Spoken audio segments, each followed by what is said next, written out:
இப்போ ஆஸ்திரேலியா கண்டங்கிறது ஒரு பெரிய பாலைவனம். ஆனா, ஒரு மிகப்பெரிய கண்டம் அது. மிகப்பெரிய பரப்பளவு. கிட்டத்தட்ட ஒரு ஒரு 3 இந்தியாவுக்கு சமமா இருக்கும்.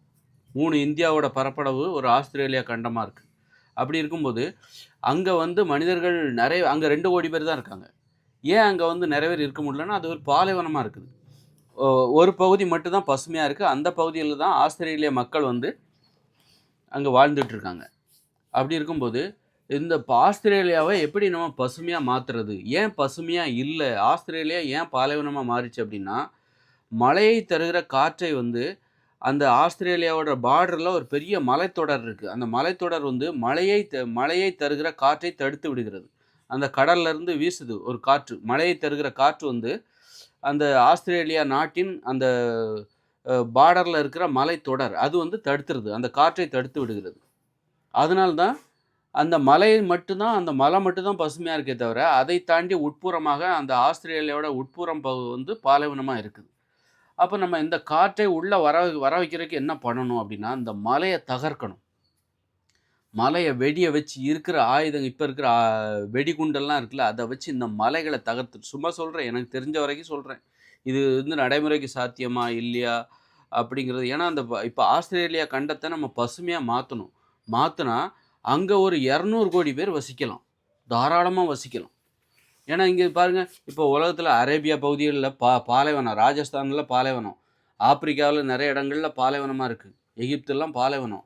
இங்க மக்கள் வந்து தண்ணிக்கு வழி இல்லாம கஷ்டப்பட்டுட்டு இருக்காங்க. அப்போ எகிப்து அதெல்லாம் நம்ம பசுமையா மாத்துறதுக்கு வேற ஏதாவது திட்டம் இருக்குன்னு பார்க்கணும். அதுபோல நம்ம அரேபிய பாலைவனம் இருக்குல்ல, இங்கெல்லாம் வந்து ரொம்ப காலத்துக்குலாம் உயிரோட மனிதர்கள் வாழ முடியாது. அங்க பெட்ரோல் கிடைக்கிற வரைக்கும் தான், அந்த உலகத்துல பெட்ரோலுக்கு மதிப்பு இருக்கிற வரைக்கும் தான், அவங்களுக்கு அந்த பெட்ரோல வித்து அவங்களுக்கு டீசல வித்து அவங்களுக்கு வந்து என்ன கிடைக்கும்? பணம் கிடைக்கும். அந்த பணத்த வச்சு நம்மள மாரி ஆட்கள்ட்ட இருந்து உணவெல்லாம் விலை குடுத்து வாங்கிப்பாங்க. பெட்ரோலுக்கு மதிப்பு இல்லாத காலம் வரப்போது. இப்ப எல்லாம் வந்து சூரிய ஒளியிலிருந்து எல்லாத்தையும் ஆற்றல எடுத்துக்க போறாங்க.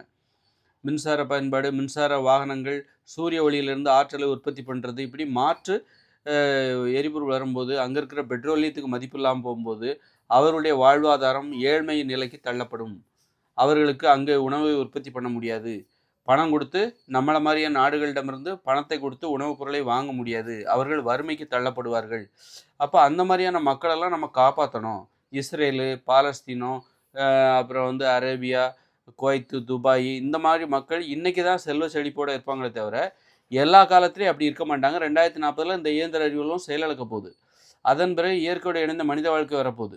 அப்போ வந்து பெட்ரோல வந்து விற்கவும் முடியாது.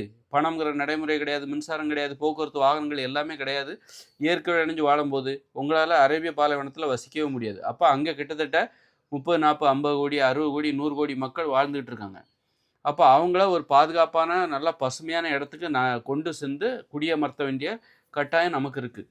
அப்படி இருக்கும்போது, அதற்கான மாற்று இடமா எத நம்ம இந்த ஆஸ்திரேலியா இருக்குல்ல, ஆஸ்திரேலியாவும் ஒரு பாலைவனம் தான்.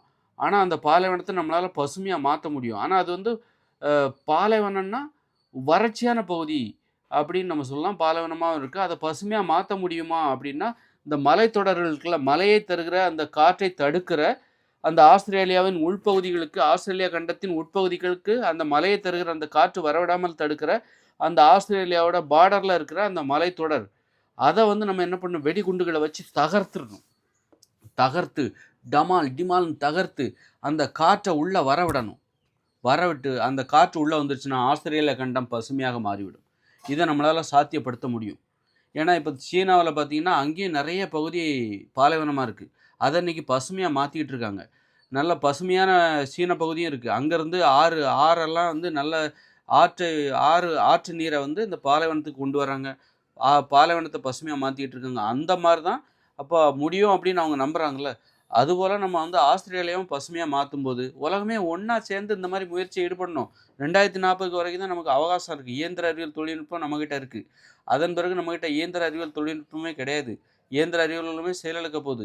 செய்றதா இருந்தா இன்னும் ஒரு 15 வருஷத்துல உலகமெல்லாம் ஒண்ணா சேர்ந்து செய்யணும். எதா இருந்தாலும் என்கிட்ட சந்தேகம் கேளுங்க. நான் சொல்றேன் என் தரப்புல இருந்து. நான் என்ன சொல்றேன், இவன் என்ன சொல்லிக்கிட்டு இருக்கிறான். இதெல்லாம் ரொம்ப முக்கியமான விஷயம். அதனால வந்து சீக்கிரமா நமக்கு வந்து கால அவகாசம் மிக குறைவாக இருக்கிறது.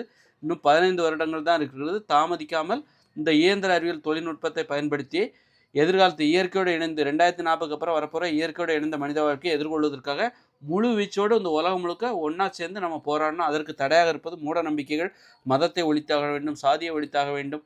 இப்படி நிறைய கடமைகள்லாம் இருக்குது. என்னென்ன பண்ணணும் எல்லாத்தையும் என்கிட்ட கேளுங்க, நான் கண்டிப்பாக சொல்கிறேன், உங்களுக்கு வழி நடத்துகிறேன்.